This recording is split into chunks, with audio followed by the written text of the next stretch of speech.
el sistema educativo se ha encargado, lógicamente, de vaciar espiritualmente al hombre, a todo tipo de hombre, hombre, mujer, chico, niña, abuelo, anciano, todos. Entonces, al vaciarte espiritualmente, ellos lo que generan es una pared psicológica en el cual cuando vos querés tratar de enseñarle a alguien estas cuestiones astrológicas, justamente, tu propio cerebro las rechaza. No importa de dónde vengas. La única manera, o a mí me pasó de esa forma, para poder entrar en esto, es a través de la parte científica, que es lo que hablábamos al principio. ¿Por qué? Porque a través de la parte científica, que es el propio lenguaje que uno maneja en Occidente, es el que nos metieron a nosotros en la cabeza, por lo menos con esa misma herramienta vos te das cuenta justamente que te vienen mintiendo. Que a nivel científico no se demostró nunca que la Tierra rotara, siempre te invocan digamos, demostraciones secundarias, como el péndulo de Foucault, pero claro, la gente cuando hablan del péndulo de Foucault no sabe, nunca te cuentan las fallas o las segundas versiones de las cosas, ¿viste? O sea, el péndulo de Foucault, pero explícame que el péndulo de Foucault tiene una falla que se llama el efecto alias, que es cuando hay un eclipse de sol, y el péndulo se queda sin oscilar, queda estático, haciendo la misma línea. Entonces ahí mostramos que hay una falla, no depende si la Tierra gira abajo o no. Evidentemente hay otras fuerzas que influyen al péndulo, más allá de que necesita un empuje inicial, la bola es muy pesada, está colgada muy arriba, tiene un oscilador arriba para que el péndulo no se trabe ni se friccione, hay todo un engaño, es como un truco de magia el péndulo de Foucault básicamente. Funcionaba para una determinada época, a la gente sin educación y sin acceso a un estudio profundo de esas cosas le funcionaba. Entonces siempre te van contando la versión que ellos quieren, nunca te cuentan las fallas que tienen la versión, porque lo más lindo de todo esto es que cada experimento que el hombre quiere hacer para demostrar de que la Tierra está, que la Tierra no está quieta o que la Tierra no es plana y es una esfera, fracasa. Siempre hay una contra, o sea, siempre está la naturaleza que te termina mostrando totalmente lo contrario. Y cuando vos crees que ahora sí voy a poder realmente demostrar que la Tierra gira, no, siempre aparece algo que te la vuelve a mostrar que está quieta. Es increíble. Pero claro, eso no te lo cuentan. Entonces, al no contártelo, lógicamente la gente cree, ¿no?, que un péndulo de Foucault te puede demostrar este tipo de cosas y demás. Ahora, la única manera de quebrar esa pared psicológica, por lo menos para las generaciones actuales, es a través del modelo científico, es mostrándole las fallas, las carencias que tienen los modelos científicos actuales. Hoy en día, con la tecnología que tenemos, eso es mucho más fácil. Ya no te pueden decir que un barco desaparece en la línea del horizonte por la curva, ya no te pueden decir que hay que elevarse demasiado para ver que la Tierra es curva, porque hay globos que llegan hasta los 40, 50 kilómetros de altitud, la Tierra sigue siendo plana, hay cohetes caseros que también llegan a 100 kilómetros, sigue siendo plana. Siempre se le fue complicando y eso aventaja a la gente que está en este despertar. Pero lógicamente, cuando vos te vas metiendo, lo más duro de todo es comprender que uno está bajo una hipnosis. Y muchas veces la gente, cuando le hablas de que estás bajo una hipnosis, uno cree que es justamente un péndulo que te lo van a sostener acá y te van a hacer mirá, mirá, mirá. Y no, una hipnosis es otra cosa. O sea, eso puede ser una hipnosis ahí puntual, como un ejercicio de concentrarte en algo para llamar tu atención y poder introducirte dentro de la mente y sacarte un trauma. Pero la hipnosis que nosotros colectivamente sufrimos es todo este lenguaje oculto y todas estas versiones de distintas cosas a nivel espiritual que siempre son las mismas y refieren a los mismos. Y por ejemplo, con esto que vos hablabas, ¿no? Yo por lo menos, yo te digo, desde mi sencillez, siempre lo que me pregunté, voy a compartir un cachitito de la pantalla mía, cuestiones ahí sencillas, o sea, la gente que se vuelve fanática religiosamente pierde como de alguna manera el equilibrio a la hora de razonar y no entiende, o sea, viste que si, más que nada en el lado occidental se acostumbra mucho a difamar las otras religiones, ¿no? O sea, es como que solamente la religión de cada uno es la correcta y las otras las descartan directamente, ¿no es cierto? O sea, yo siempre de chico me preguntaba, o sea, ¿cuál es la correcta? Porque desde acá, ahora sí. Okay. Ahora sí la veo. Uno se pregunta, ¿no? ¿Cuál es la correcta? Porque supuestamente la mejor es la católica, la correcta es la católica. ¿Por qué? Porque la católica se encarga de difamar a todas las otras. Entonces, de chico te queda esa sensación. Pero si te vas a otra, te difaman a la católica. Y si te vas a otra, obviamente creo que la más pura es el hinduismo, tal vez de alguna manera, porque no se encarga de, digamos, difamar a las otras, sino tal vez de potenciar la propia. No sé si se encarga mucho de hablar de las demás, sino que habla de la propia. Pero eso es como, para mí, fue siempre como un llamado de atención. O sea, no hay ninguna religión, digamos, al 100% correcta. ¿Por qué? Porque para poder entenderla tenés que conocer mucho secretismo. Si no, vas a interpretar las cosas muy literal y vas a caer en el engaño. Recordemos que la religión, entre comillas, es un código entre entre los propios sacerdotes ascendidos, ¿no? Por así llamarlo, es un código para poder manejarse. ¿Y cuál es la idea? Y la idea es que a vos te cueste entenderlo, porque a través de una religión se manipula el pueblo. Entonces, si a vos te lo dan servido en bandeja, tenés que sospechar un poco, porque seguramente no creo que sea el objetivo final. Después, lógicamente, cuando te pones a ver, vas a encontrar que hoy en día hay tantas derivaciones de las religiones, que acá es donde se empieza a armar el torbellino de información que distrae, porque hay muchas. Cada una te cuenta una cosa. Ahora, si vos tenés la información incorporada, te vas a dar cuenta de lo que vos decías, Santo, que todas refieren a lo mismo en final de cuentas, y que no es ninguna persona encarnada, sino que son cuestiones más allá de una figura. Además, muchas coinciden en que no hay que adorar imágenes, y sin embargo la gente se vuelve loca por adorar imágenes, cuando en realidad muchas religiones dicen, no adores imágenes, que la imagen es una representación, es un cuentito para hacer las cosas más fáciles. Obviamente la religión actual para Occidente es un poco esto, ¿no? O sea, la masonería, creo que en esa, digamos, energía que ellos tienen de querer ser más papa que el papa, decimos acá en Argentina, ¿no? Porque ellos quieren ser más que incluso los dioses que ellos mismos veneran, por así llamarlo.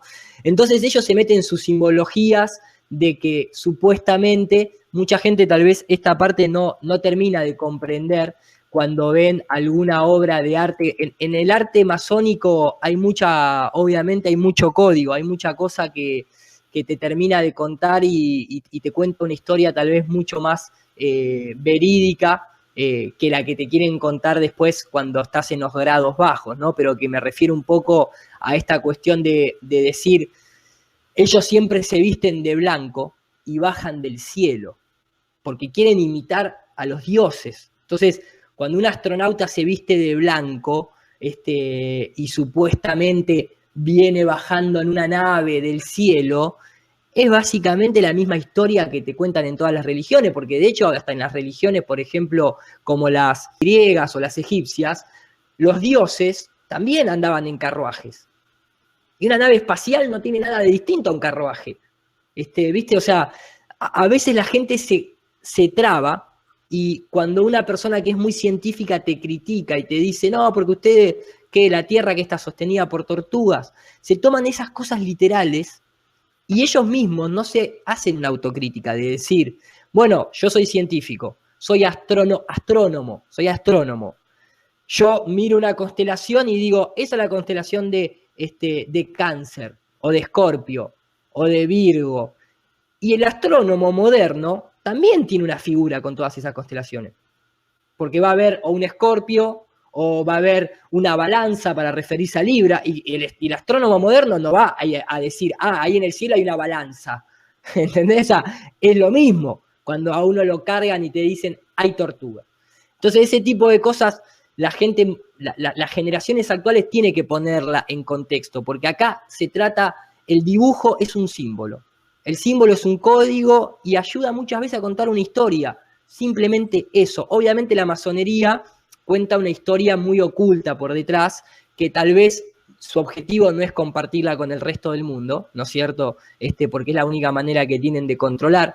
En la ISS también vemos este tipo de formas que tienen mucho que ver con toda una cuestión justamente ocultista, luciferina, por así llamarlo, ni hablar todo el tema, acá está la representación, ¿no es cierto? O sea, para o sea, la nueva religión occidental es la NASA, básicamente. Eso es lo más peligroso de todo. Y después cuando uno habla de astronomía, no hay que olvidarse que etimológicamente, y vos lo decías al principio, Santo, o sea, astrología es el estudio de los astros, pero astronomía es solamente el nombramiento, es el nomin, nombres. Entonces, la astronomía moderna está tan, digamos, tiene mucha bronca dentro, ¿no? Porque incluso ellos mismos, creo que lo tengo por acá, si no me equivoco, deben un segundito. Ellos fíjate lo que dice lo que han logrado poner como etimología de la palabra astronomía. Ellos dicen que astronomía, más allá de estar compuesta por astro, que significa estrella, la raíz nomos, ¿no? Regla, norma, orden, dice, la mayor parte de las ciencias utilizan logos, que viene justamente del estudio, ¿no? Geología, biología. Otras utilizan nomos como economía. Ahora, astronomía debía propiamente haberse llamado astrología, pero esta denominación ha sido usurpada por una pseudociencia. Y vos decís, ¿cómo va a ser usurpada si primero existió la astrología antes que la astronomía? Y ya la propia astrología se encargó de nombrar todo lo que estaba en el cielo. De hecho, la astronomía actual utiliza las mismas constelaciones y los mismos nombramientos que utilizaba la astrología, salvo las estrellas esas fantasiosas nuevas de la NASA que tienen esa nomenclatura de X44, viste que vos decís, ¿para qué le ponen esos nombres si esa estrella no te está diciendo nada? Y además que cuando vos hablás de los griegos, la gente se olvida que tanto los griegos como los árabes, por más que uno quiera creer en el cuentito de Eratóstenes, eran geocentristas. Entonces, Eratóstenes, por más que vos te quieras creer la historia de que determinó que la Tierra era una esfera, Eratóstenes creía que la Tierra estaba quieta y lo que le giraba arriba era el Sol, la Luna y las estrellas. No creía que la Tierra avanzaba por el universo. Y esas son esas cositas que la gente no termina de detectar, porque te cuentan la historia que ellos solos quieren que te cuenten. Y uno de los grandes mecanismos, justamente, que tampoco te lo cuentan de los griegos, cuando te nombran la maravilla griega, es el mecanismo de Antiquitera. ¿Entendés? Cualquier persona que se hace un poquito cargo del mecanismo de Antiquitera se va a dar cuenta que los griegos, o mejor dicho, que ya en esa época se tenía muy en claro el tema de que la Tierra era geocéntrica, estacionaria, plana, y que además con este tipo de mecanismos ya las personas estas tenían totalmente calculado eclipses hasta 100 años en el tiempo. Eso tampoco te lo cuentan. Entonces, cuando uno empieza a unir todas esas piezas, por lo menos le tiene que levantar la sospecha de que hay algo que no te están contando. Y que te están contando una historia que a ellos le conviene. Porque ¿quién va a tener duda que el Vaticano domina? O que el sionismo te domina, o que la masonería te oculta, o que la NASA te miente. Hoy en día lo de la NASA es un chiste, ya de ver ahí a los astronautas flotando con los cables, todo ese tipo de cosas ya realmente cualquier persona que en la casa tiene una PlayStation 4, que es la mayoría de la gente joven, se tiene que dar cuenta que la NASA es un disparate. Básicamente no se puede sostener mucho este tipo de engaño en el que se ven las burbujas de agua, ese tipo de cosas. Ya son muy comunes, muy comunes. Y después, obviamente, la simbología dentro de toda la NASA también es innegable. Incluso ellos pecan de vanidosos, porque se la pasan mostrando constantemente toda la simbología que utilizan en el mundo aeroespacial. Eso también debería mucha gente llamarle la atención, sobre todo esos canales o esas personas que tienen un costado muy científico, pero que cuando ven este tipo de cosas las rechazan, ni siquiera las quieren tocar, no se animan ni a abordarlas. A mí me gusta que el calendario actual, justamente el calendario juliano y demás, tiene que tener todo el tiempo, o sea, año bisiesto, meses de 30 días, meses de 31, meses de 28, cada 4 años se agrega un día. Es realmente, o sea, ¿dónde está la perfección del calendario ese? Este es, para mucha gente lo conocen, a DeGrasse Tyson, tiene su programa en el Museo de Ciencias Naturales de Nueva York, y es muy curioso este programa que él hace, porque lo que hace es invita a un jesuita a su programa, le rinde culto al jesuita, lo saluda al jesuita, le manda un saludo a los jesuitas y va a explicar el calendario impuesto por los jesuitas, básicamente, que es un poco lo que Santos venía nombrando, ¿no? En la ciudad de Nueva York, transmitimos a través del espacio y el tiempo. Esto es Hablemos del Cosmos, donde la ciencia y la cultura pop se encuentran. Así que peinamos el paisaje y encontramos un sacerdote jesuita. Esta es la orden académica de la Iglesia Católica. Y tenemos con nosotros al Padre Martín. Bueno, habrá más de eso con seguridad. Solo quiero mandar un saludo a los jesuitas. Con frecuencia se les retrata como a quienes persiguieron a Galileo y atacaron sus observaciones sobre el universo conocido, que formuló al mirar a través del telescopio. Pero también sé que la Compañía de Jesús es un brazo científico importante de la Iglesia Católica y que de hecho su progreso tremendo, el de los jesuitas, contribuyeron a nuestro entendimiento, a la medida del universo.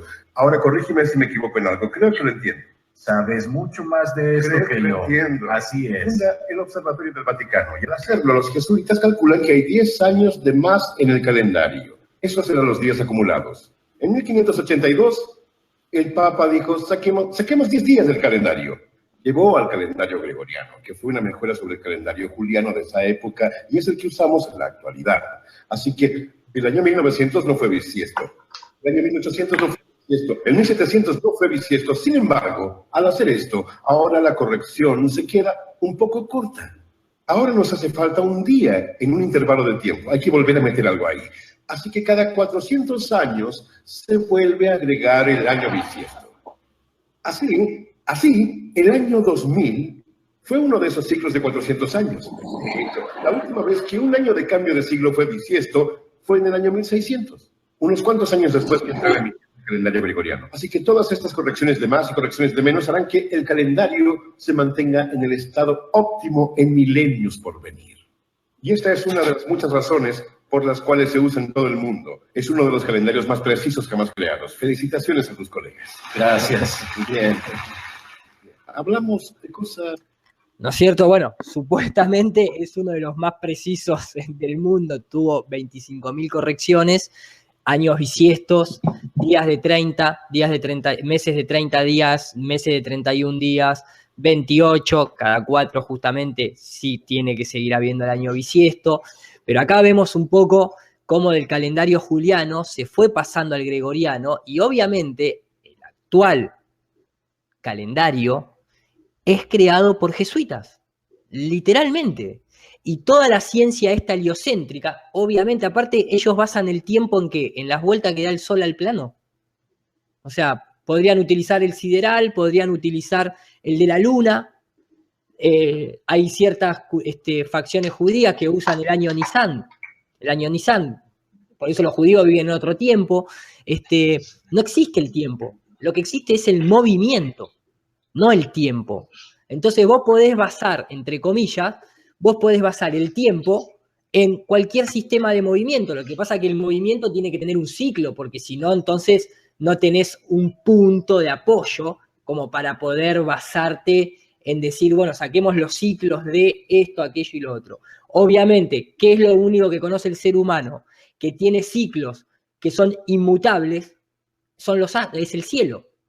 La Luna, el Sol y los planetas. No hay otro sistema de ciclos que sea tan preciso como ese. Pero lo del tiempo y claro, obviamente la simbología, ¿cuál es? Si nosotros controlamos tu mundo, somos jesuitas, adoramos al Sol, pero de una manera obsesiva, obviamente el ciclo del tiempo te lo pongo yo, ¿y a quién te voy a poner a dar vueltas? A Helios. Si no, ¿entendés? No te voy a estar integrando con todo lo demás. Incluso los griegos tenían como ciclo de cultivo la luna, por ejemplo. O ni locos iban a ir a una guerra cuando había eclipses. Usaban todos los ciclos. O sea, ¿por qué hay que dejar afuera ciclos en lugar de integrar el de todos? Porque cada uno justamente cumple una función. El sol sirve para determinadas funciones, la luna para determinadas funciones, los astros para determinadas funciones, la tierra, el agua, el fuego, el aire. Siempre nos quitan esa posibilidad de integrar las cosas.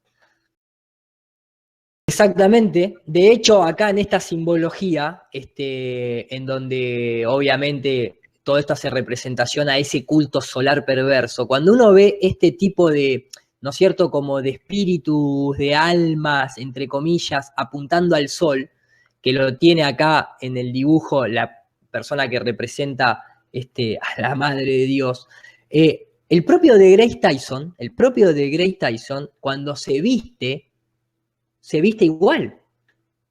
Ahí lo pueden ver. En esta clase de chalequitos que el tipo se pone, obviamente que se pone con todo el tema de esta simbología solar, ¿no? Pero de la mala simbología, digamos. Constantemente, todas estas personas son constantemente rindiendo culto a una distorsión de la realidad, creada por ellos. Es como que simplemente le rinden culto a su propia creación, entre comillas. Eso es lo que hacen. Acá lo pueden ver claramente, porque yo puse otra imagen, pero creo que es en esta, si no me equivoco. No, pero tenía una en donde estaba exactamente el mismo chalequito con estas mismas marquitas que representa también obviamente al símbolo jesuita del sol negro. Hay toda una simbología también por detrás. Por eso la conexión constantemente y el rendir culto a los jesuitas, que obviamente vos, Santo, lo sabés muy bien. El Vaticano es la institución que ha financiado y que sigue financiando toda la astronomía moderna. Cuando se pone a discutir de este tema, uno tiene que verlo también y decir, pero escúchame, si vos sabés que Obama, John Kerry, los deportistas, los medios de comunicación, los diarios, ya hay un montón de gente hablando de esto, o para bien o para mal. Entonces yo ahí coincido con un amigo que tiene un canal en YouTube que le mando un gran saludo, que es la gente de Hasta lo Más Alto, así se llama el canal. Aprovecho también para mandar un saludo a Magna Veritas, que él tiene un video, es un profesor de literatura que vive en Estados Unidos, profesor universitario, que se subió a esta realidad. Y como él dice en uno, dice, ya está, es el tema a charlar. Hoy es el tema a charlar. Capaz que mañana no, capaz que mañana ya pasó, listo. Ahora lo está demandando, la realidad que nosotros vivimos está demandando comunicar este mensaje. Después queda en cada uno si lo quiere aceptar o no lo quiere aceptar. Pero realmente, yo por lo menos, la respuesta que he tenido de las personas, cuando vos le mostrás 4 o 5 cosas puntuales, cámaras de altitud, los políticos hablando de esto, los deportistas hablando de lo otro. O sea, a mí una de las cosas que, por ejemplo, mucha gente más le sorprende es cuando vos le decís, ¿quién inventó el Big Bang? ¿Quién creó el Big Bang? Entonces la gente, primero, te nombra a Stephen Hawking, ¿no? Como, vos decís, no, pará, ese es alguien que supuestamente, más allá de todo su simbolismo, ¿no? El rey halcón, Hawking, ¿no es cierto? Y ahí tenés el simbolismo del halcón para los Estados Unidos y todo lo demás. Vos le decís, no, Stephen Hawking, en todo caso, si siguiera vivo y fuese el mismo de los principios de Stephen Hawking en sí, estaría interpretando. Ese Stephen Hawking lo que hizo fue tomar la teoría del Big Bang, fue tomar esa teoría y analizarla, reinterpretarla, incorporarle los agujeros negros y todo eso. Pero ¿quién lo creó? ¿Quién creó la teoría del Big Bang? Entonces la gente se queda pensando, no sabe, de hecho. Entonces, ¿el tema cuál es? La creó un jesuita. Y ellos mismos te lo dicen orgullosamente, no es que lo ocultan y intentan ocultarlo y vos decís, no quieren que lo sepan. No, vos entrás a Wikipedia y lo tenés. A Georges Lemaitre, Georges Lemaitre se dice, un jesuita que obviamente también era el que estaba al lado, obviamente, de Albert Einstein. Entonces, ese tipo de pequeñas cosas a la gente le levanta sospecha, porque el que es científico o el que se volcó para el lado de la ciencia, no le gusta ver que su ciencia está intervenida por jesuitas. A nadie le gusta ver eso. Y cuando ven eso, ahí te empieza a entrar como una pequeña sensación de, me siento engañado. Y cuando un corazón lo rompes, chau, no hay vuelta atrás. A mí me pasó eso, ¿eh? Yo me había vuelto una persona, entre comillas, muy volcada al lado científico, y cuando empecé a ver esta realidad, no la pude negar y me sentí defraudado. Y cuando vos te sentís defraudado, salís con más fuerza todavía al choque. Y eso creo que es un poco lo que está pasando hoy en día con todas estas cuestiones, ¿no? Digamos, de alguna manera, de por qué tanta gente se va sumando a esta realidad. Acá lo podemos ver al amigo, a Georges Lemaitre, que incluso hoy en día hasta está, se lo voy a mostrar a la gente en internet, tiene su paredón en la infame institución aeroespacial europea de la ESA. Este es Georges Lemaitre. Este es el que inventó, porque no hay otra manera de explicarlo, inventó la teoría del Big Bang. Un jesuita. O sea, entre este tipo y Copérnico es lo mismo. Los dos tienen una sotana puesta. Los dos son lo mismo. Ahí, si eso no te levanta sospecha, no hay nada que podamos hacer.